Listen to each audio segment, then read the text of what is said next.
Hello and welcome to another Bad Comic Review. This time we are looking at Mephisto Versus Issue 2. This is the 4-part miniseries from Al Milgrom with art by John Buscema, inks by Bob Wysack, Rick Parker did the letters, George Rousseauos did colors, Ralph Macchio was the editor, and Jim Shooter editor-in-chief. Now this is from 1987, which is kind of the golden age for me for Marvel. They really couldn't do much wrong. Even though this was a $1.50 cover price, which was extremely expensive for the time, the paper has held up really well because it is high-end paper, and the colors are still pretty vibrant. Now, in this issue, we pick up sort of shortly after where we left off, with Mephisto talking to himself and to this serpent monster that used to be a corrupted investment banker of some kind who was guilty of insider trading. Although Mephisto isn't the actual devil from biblical lore, he is sort of fulfilling that same role, but at the same time in a superhero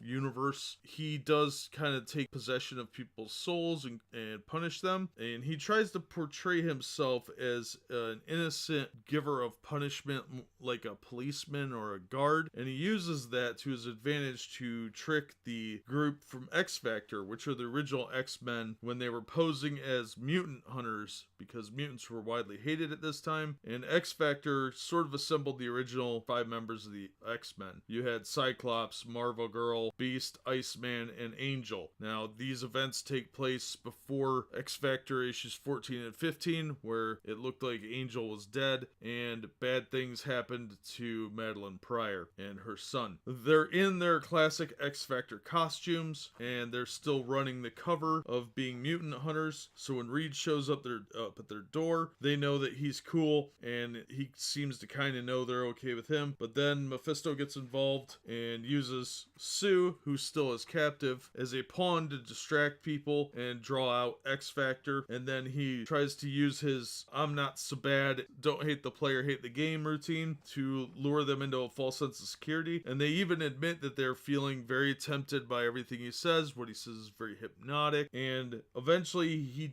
seems to kill Iceman. He seems to transform the Beast back into the blue furry guy, because at this time he wasn't blue and furry. He's slowly manipulating them, and he agrees to set everything right if Marvel Girl goes with him, and Jean Grey agrees. All the illusions that he had placed were dispelled, and he takes Marvel Girl as his hostage. Now, there is some interesting spin-offs because this does relate into what was going on in current continuity. So there is an issue of Marvel Fanfare that has a follow-up story where Angel is forced to fight some demonic-looking creatures where he was falling down. Now, the art in here is great, classical Marvel art quality. The story is great. It's a great 4-part series. I forgot how much fun this book was. It's really interesting to see Mephisto used properly, and I'm gonna look at these Doctor Strange Damnation books after I'm done with these 4, so probably next week. So far, I'm remembering how good Marvel was in the 80s, and I'm probably not going to have that same experience based on what I've seen of Damnation so far. So if you get a chance to pick these up, you can find these issues real cheap. I highly recommend it, especially for the classic stories of the X-Men, and in the next issue, he fights the uncanny X-Men, not just X Factor, and he's got